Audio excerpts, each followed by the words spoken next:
కళ్ళ ముందు కనిపించే దైవం అవుతుంది. లేదనుకునే అల్పులకి ఆమె కళ్ళు తెరిపిస్తుంది.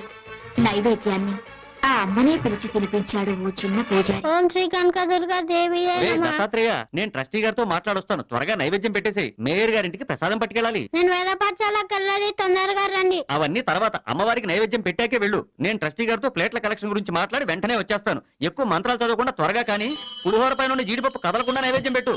తినమ్మా తిను. నేను